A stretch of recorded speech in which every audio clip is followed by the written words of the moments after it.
Hello, and welcome back to the channel. I'm Dr. Jocelyn, and for the last 5 years, I've had the privilege of helping men and their partners navigate the often complex landscape of midlife health and relationships.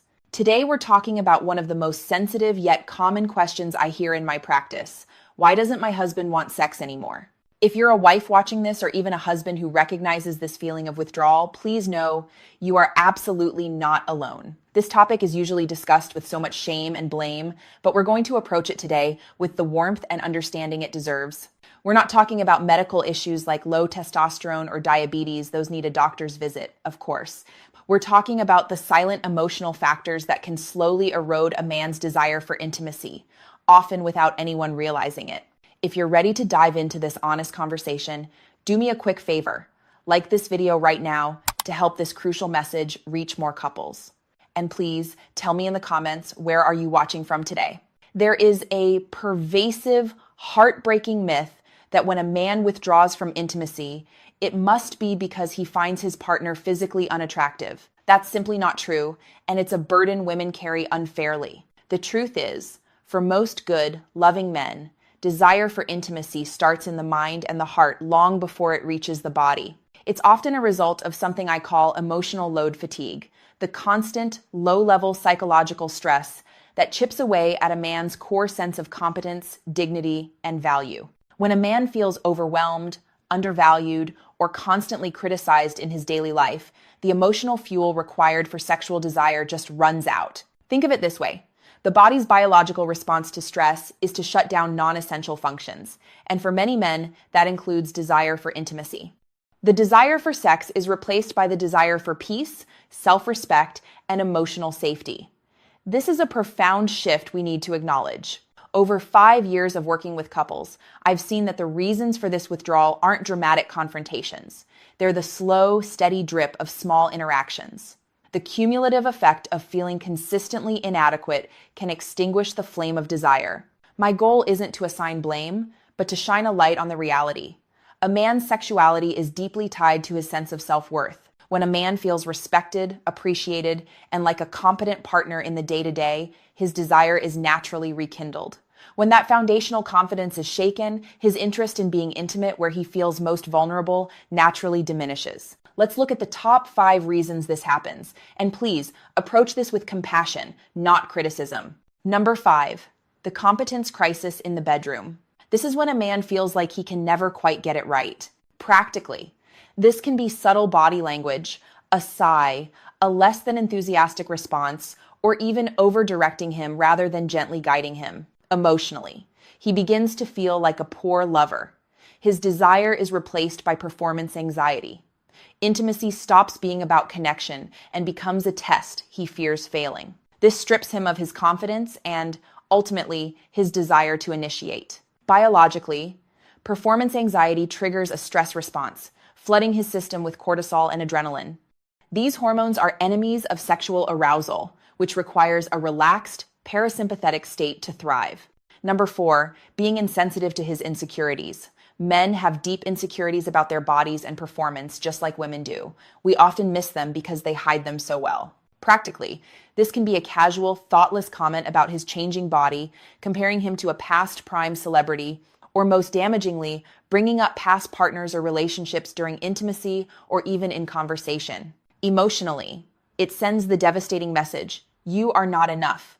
He internalizes this insecurity, creating a wall around his vulnerability. To protect himself from the pain of potential rejection, he withdraws entirely. Biologically, comparison and judgment hit his self-esteem, which is closely linked to his sense of masculinity and ability to perform. When that is threatened, his body's natural response is to avoid the situation, which means avoiding sex. Number 3, the impact of daily criticism and control. This is perhaps the biggest intimacy killer outside the bedroom. It's the constant feeling that he is being judged, managed, or corrected. Practically, criticizing his driving, the way he manages money, the clothes he wears, or even how he loads the dishwasher. It's the mothering tone that strips him of his adult partner status. Emotionally, he feels like a perpetual disappointment. When you constantly criticize the man, you are indirectly criticizing the lover. The emotional disconnect builds, and the thought of being intimate with someone who consistently makes him feel wrong becomes repellent. He yearns for respect, biologically. Chronic criticism is a form of emotional trauma. It raises his baseline stress level, leading to chronically elevated cortisol, which directly suppresses the production of key hormones necessary for desire and vitality. Number 2, making his physical challenges about you. This is a delicate yet common issue, especially as men age and face physical changes like erectile challenges. Practically, when these challenges arise, the focus often shifts to the wife's sense of neglect or disappointment, rather than the husband's profound sense of failure and shame. Phrases like, "This is really affecting me," turn his medical issue into her relationship grievance. Emotionally, this is crushing. His inability to perform is already a huge hit to his self-image. When his partner shows zero empathy and uses it to express her unhappiness, it becomes the ultimate betrayal of trust. He feels isolated and embarrassed, and he will go to great lengths to avoid the situation where he is exposed and judged. Biologically, many cases of new-onset physical issues are psychological. As studies often referenced by institutions like the Mayo Clinic show, stress from the relationship can be the primary trigger. Shame and pressure guarantee the problem will persist. Number 1, the loss of emotional attraction. This is the big one.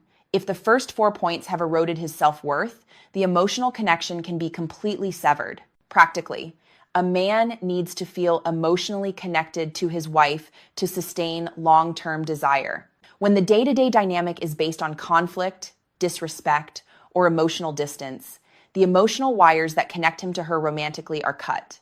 Emotionally, for a good man, a husband who cherishes his wife's intimacy is a reflection of the emotional closeness of the whole relationship. When he is constantly battling for respect and happiness outside the bedroom, the thought of intimacy with the source of his pain becomes impossible. Biologically, the brain is the biggest sex organ.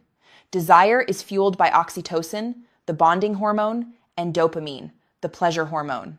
When the relationship is defined by stress and criticism, these hormones are suppressed, and the survival-oriented hormones take over. No connection, no desire. So, how do we turn this around? This isn't about grand gestures. It's about micro-adjustments that shift the emotional landscape. Stop the criticism, start the gratitude. For the next 7 days, commit to zero criticism. Instead, make it a point to genuinely notice and thank him for 5 small things he does every single day. Thank you for making that coffee. I appreciate you listening to me vent. This fills his emotional tank. Affirm his competence. Find ways to let him be the capable man you know he is.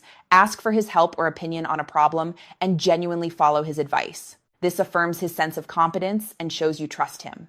Create safe spaces. When intimacy does happen, remove all performance pressure. Focus on simple connection, not orgasm. Hold hands, cuddle, talk. The more you focus on connection and non-sexual touch, the safer he will feel and the desire will return naturally. Remember, a man needs to feel respected and valuable to be an engaged and passionate lover. If you're feeling overwhelmed right now, please take a deep breath. Change is possible, but it takes patience and kindness, especially toward yourselves. This is not a life sentence. Age is not the end of vitality, connection, or passion. It is a new chapter that requires new wisdom.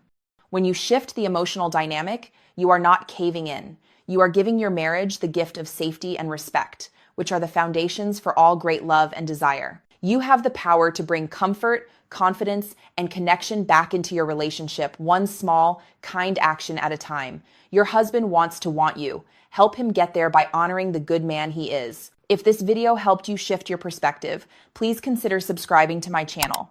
We tackle real-life health and relationship issues every week. If you're a woman who wants a deeper path to self-understanding and to become the best partner you can be, check out my happiness program linked below. And for the good men who know they need to rebuild their confidence to navigate this gracefully, the Marriage Rescue course for good men only is there for you too. The link for both courses is in the description. Thank you for watching, and remember, lead with empathy and never give up on the connection you deserve. I look forward to seeing you in the next video.